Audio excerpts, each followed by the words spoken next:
Peggy 18. In this 4-part series, get an inside look on the making of one of the most anticipated titles in gaming history. This is Inside Assassin's Creed 3. Ever since Europeans arrived in North America, they had been involved in shipping goods back and forth across the Atlantic Ocean. In order to make this economic system work, the British tried to control the goods that are going to the colonies. And it was those goods coming back and forth which made a few places on eastern North America important. Whether it's the Boston Tea Party or the Boston Massacre. Fire! We have these big historical events that we can situate our game around. All of these events that people have a rough understanding of, but they've really never experienced.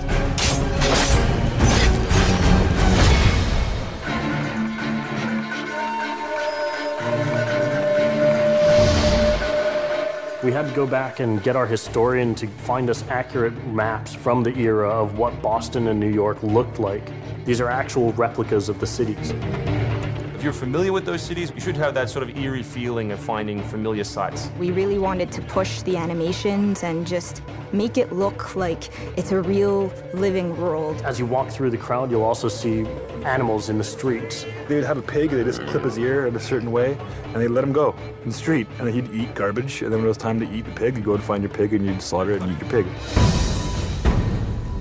We've got a lot of new ingredients that just bring a new, fresh feeling to the gameplay inside of the cities.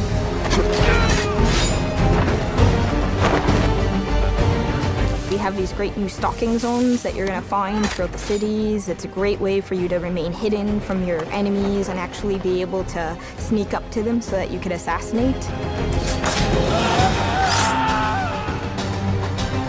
We've got this amazing dynamic weather system in, so we can see not just the time of day passing, but also going in and seeing the same environments, not just in the summer, but in the winter as well. Even though it's a much more condensed area in the city, you actually have to be more careful. There will be carts moving past, so as you're running along the buildings, escaping some snipers, you'll be able to just dive off into a hay cart that's driving past. You'll be able to jump out of that, free run quickly through the streets, through a building, and jump out the other side. See people inside freaking out as you run past through their kitchen.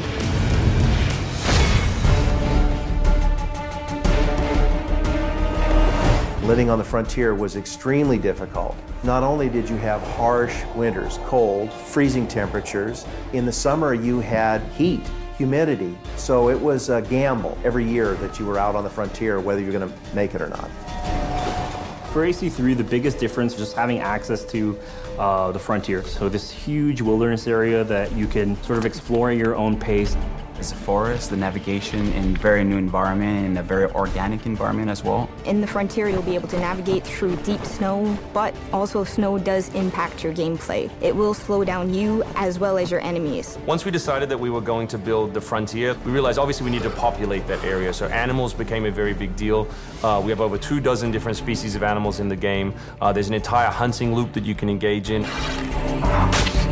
Whenever you're building elements such as animals, you're halfway trying to be real and halfway trying to fulfill that fantasy of what people expect. One of the great new features we have in the frontier is the new tree running. Connor being really fluid and being able to navigate through the trees. The frontier is really our new playground.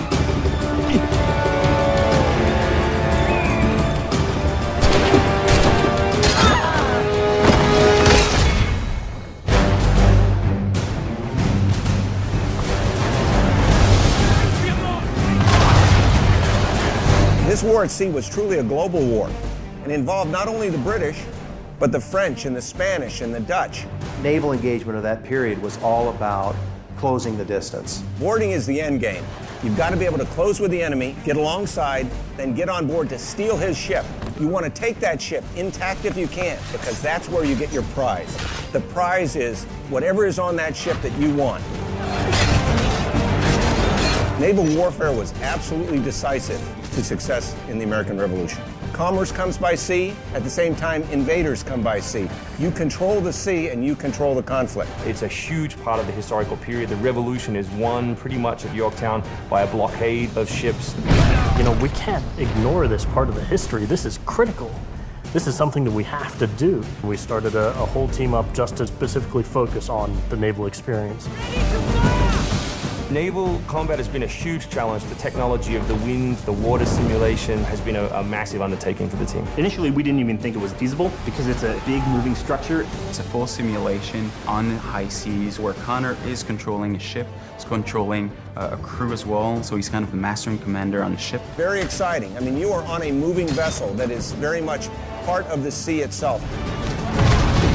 This is something that we wanted to engage in and build for the game. That was a huge challenge that we set ourselves and actually turned out pretty good.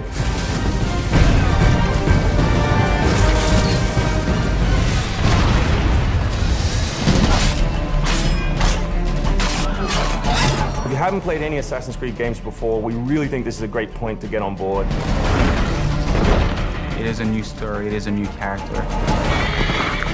This team is full of people who love making Assassin's Creed, who are delivering just an astoundingly polished and fun experience. As a creator, nothing gets better. To be frank, it just looks great. Seeing all of this coming together at the end, it's amazing. For new fans, really, this is about as good as it gets. It's by far the biggest and best Assassins yet.